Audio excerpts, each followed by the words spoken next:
सबसे पहले तो मैं किसान संगठनों के और ऐसे सभी के जो इस समय इससे जुड़े हुए हैं उनसे अपील करूंगा कि किसी भी ऐसे जिसको हमने संवाद से समाधान की तरफ ले जाना है उसमें शांति और वार्ता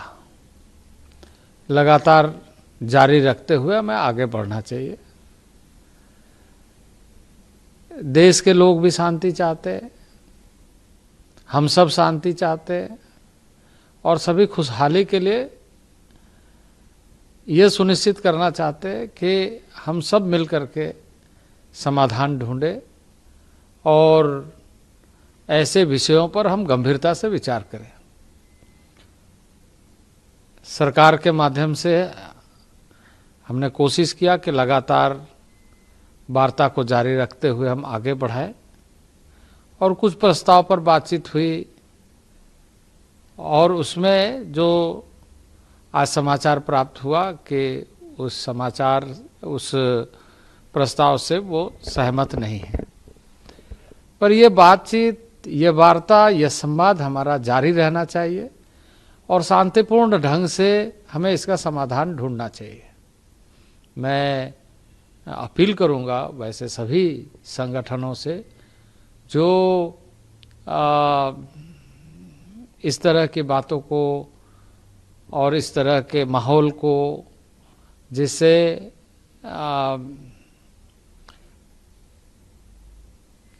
हम सब के लिए और जिसे हम ये कहें कि एक इस तरह का वातावरण जो हम सब के लिए एक तरीके से अच्छा नहीं होता है। हम लगातार सरकार के माध्यम से चिंता कर रहे हैं कि इस देश के अन्नदाता किसान के लिए बेहतर से बेहतर कैसे हो सके। सबकी अपनी सोच है, सबकी अपनी विषय है और उस विषय को रखने के लिए स्वतंत्र है और उस विषय को रखते समय चर्चा के दौरान किसी की नाराजगी होना भी स्वाभाविक है। पर इसे हम हल के रास्ते पर ले जाने के लिए लगातार ये कोशिश करना चाहिए कि हमारा संवाद बना रहे, हमारी बातचीत का दौर जारी रहे और इसे हम लक्ष्य तक पहुंचाने के लिए दोनों तरफ से या ऐसे सभी को सहयोगी बनाते हुए हम आगे बढ़े, जिससे हम ये सुनिश्चित कर सके कि सभी के हितों की चिंता हो रही है।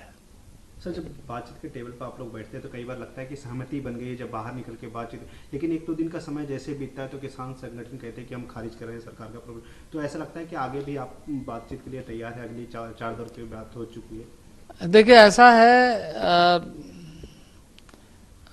हम अच्छा करना चाहते हैं और अच्छा के लिए कई सुझाव आ सकते हैं और अच्छे सुझाव का हम हमेशा स्वागत करते हैं, लेकिन उन सुझावों को हम कैसे ये ध्यान में रखते हुए कि वो सुझाव सबके लिए हितकारी कैसे हो, इसके लिए रास्ता निकालने का एकमात्र जो सबसे बड़ी ताकत है लोकतंत्र में वो संवाद का। उसके माध्यम से और मैं कहूँगा कि मैं जैसे पहले हमने बातचीत किया है, समाधान ना निकला हो, मैं मानता हूँ कि कुछ लोगों की इसमें सहमति नहीं है, नाराजगी है या कुछ भी हो, लेकिन हमें इसमें संयमता के साथ इस बात को ध्यान में रखते हुए कि हम ऐसे समस्या या ऐसे विषय या ऐसे सुझाव को हम एक रचनात्मक दृष्टि से देखते हुए हम ध्यान में रखें और कोशिश ये करें। और हम जब इसमें लगातार इस तरीके से चर्चा करेंगे तो आगे हम बढ़ेंगे, क्योंकि हमारी लोकतांत्रिक ताकत यही है कि हम अपने विषयों को सही ढंग से रखते हुए हम उस पर लगातार संवाद बनाए रखें। तो मैं अपील करूंगा सभी लोगों से कि वो ऐसे समय पर संयमता से काम लेकर हम अपनी वार्ता को जारी रखें और इस जो विषय जिसको हमारे भाइयों ने उठाया है उसका समाधान करें। आप लोग गंभीर है उसके लिए, लेकिन सरकार है दिल्ली की तरफ आने के लिए तैयार है 5वें दर की बातचीत के लिए, क्या बातचीत चल रही है? देखिए ऐसा है, मैं यही अपील करता हूँ कि फिर हम लोग बैठेंगे, फिर चर्चा करेंगे और एक बार में समाधान नहीं होता, कई बार बैठना पड़ता है, कई बार बैठ करके हम चर्चा करने के लिए